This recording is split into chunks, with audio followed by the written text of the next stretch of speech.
নমস্কার বন্ধুরা, আমার চ্যানেলে আপনাদের সবাইকে স্বাগত জানাই। আজকে আপনাদের জন্য থাকছে মূলোর পরোটার রেসিপি। বাড়িতে খুব সহজেই কিভাবে এই ধাবা স্টাইলের পরোটা তৈরি করে ফেলতে পারবেন সেটাই আজ দেখাবো। এই রান্নাটি করতে আমাদের যে উপকরণগুলি লাগছে সেগুলি দেখে নিই। এখানে আমি 3টে ছোট সাইজের মূলো নিয়ে নিয়েছি, ওজনে প্রায় 150 গ্রাম হবে। জোয়ান নিয়েছি হাফ চা চামচ, হিং নিয়েছি হাফ চা চামচ। এই হিংটা দিলে পরোটার স্বাদ খুব ভালো হবে। এখানে আমি একটা ভাজা মশলা ব্যবহার করছি। গোটা জিরে, গোটা ধনে আর গোটা শুকনো লঙ্কা নিয়ে শুকনো খোলায় ভালো করে ভেজে নিয়ে আমি গুঁড়ো করে রেখেছি। আদা বাটা লাগছে হাফ চা চামচ, আর কাঁচা লঙ্কা কুচিয়ে অল্প, ধনে পাতা কুচিয়ে অল্প, কাশ্মীরি লাল লঙ্কা গুঁড়ো লাগছে হাফ চা চামচ, আর লাগছে লবণ স্বাদ মতো। প্রথমে মূলোগুলোকে ভালো করে জলে ধুয়ে নিয়ে আমি খোসা ছাড়িয়ে নিয়েছি। এবার এই মূলোগুলোকে গ্রেটার দিয়ে গ্রেট করে নেব।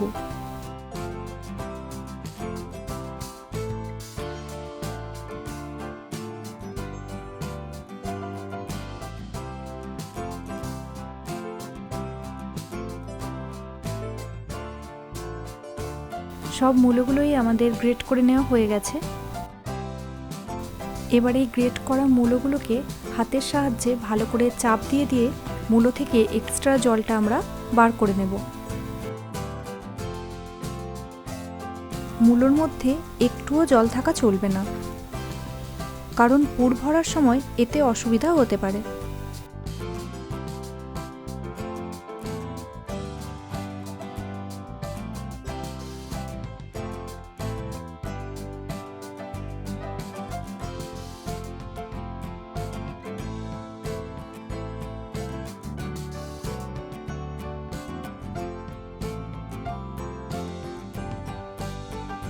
এক্সট্রা মূলোর জলটা আমরা বের করে নিয়েছি। এই জলটা আমরা আলাদা করে রেখে দেব, ফেলবো না, কারণ এই জলটা আটা মাখার সময় কাজে লাগবে।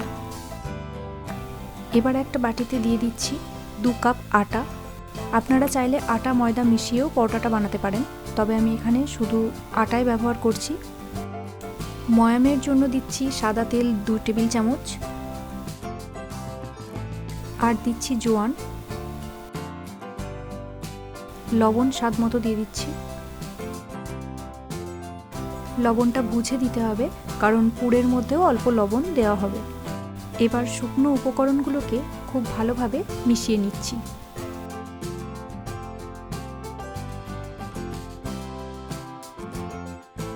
এবার মূলো থেকে যে জলটা আমরা বের করে নিয়েছিলাম সেটা অল্প অল্প করে দিয়ে আটার ডোটা আমরা রেডি করে নেব।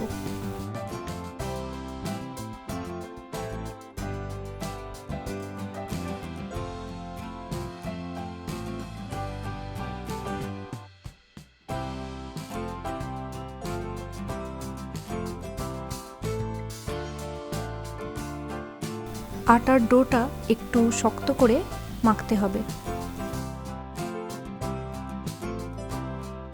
এটা মাখা হয়ে গেলে 10 মিনিট ঢাকা দিয়ে রেখে দেব। এবার আমরা পুরটা তৈরি করে নেব। প্রথমেই মূলোর মধ্যে দিয়ে দিচ্ছি হিং, আদা বাটা আর কাঁচা লঙ্কা কুচি দিচ্ছি, ধনে পাতা কুচিটা দিয়ে দিলাম,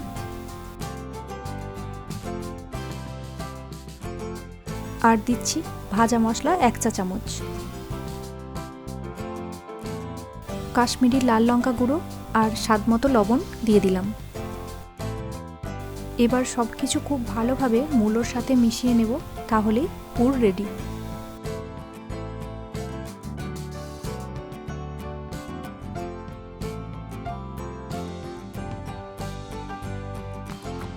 পুরটা আমি রেডি করে নিয়েছি। 10 মিনিট পরে ঢাকনা খুলে আটার ডোটা আরেকবার ভালো করে ঠেসে ঠেসে মেখে নিচ্ছি।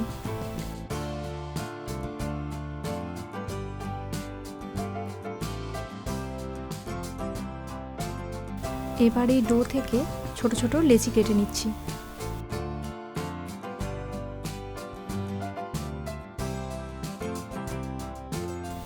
এবার এই লেচিগুলোকে হাতের সাহায্যে এরকম ছোট ছোট বাটির মতো করে গড়ে নেব। এর মধ্যে মূলোর পুরটা ভরে দিচ্ছি। একটু বেশি করে পুরটা ভরার চেষ্টা করবেন।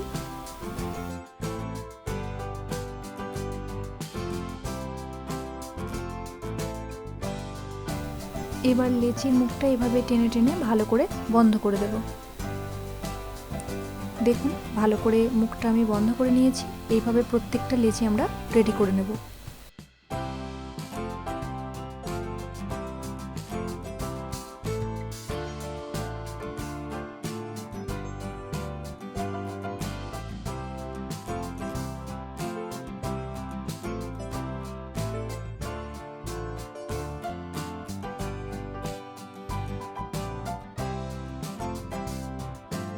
সবগুলোর মধ্যেই পুর ভরা হয়ে গেছে।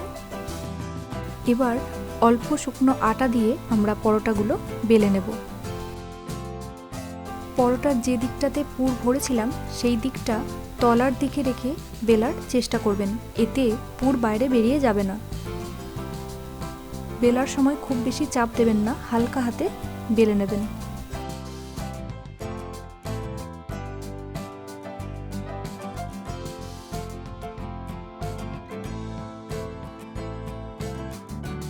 প্রত্যেকটা পরোটায় আমরা বেলে নিচ্ছি। পরোটাগুলো একটু মোটা করে বেলবেন, খুব বেশি পাতলা হবে না।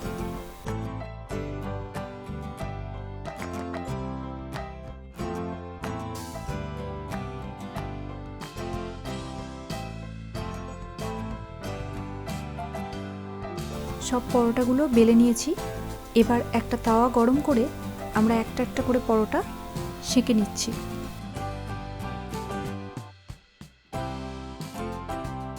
খুব ভালো করে দু পিঠ সেঁকে নেওয়ার পর আমি অল্প একটু সাদা তেল দিচ্ছি এটা ভেজে নেওয়ার জন্য। আপনারা চাইলে গলানো মাখন বা ঘি ব্যবহার করতে পারেন। তবে আমি যেহেতু পরোটাটা আটা দিয়ে তৈরি করেছি এবং ভাজার সময় সাদা তেল ব্যবহার করছি, তাই এই পরোটা খুব হেলদি হবে। এইভাবে প্রত্যেকটা পরোটা হালকা বাদামি করে আমি ভেজে নেব।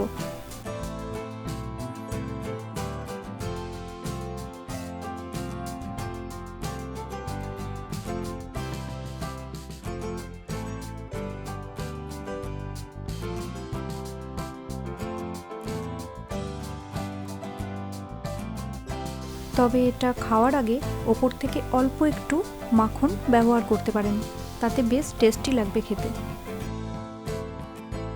এটা আচার বা দই দিয়ে সার্ভ করতে পারেন। আপনারা দেখে নিলেন রেসিপিটা কত সহজ।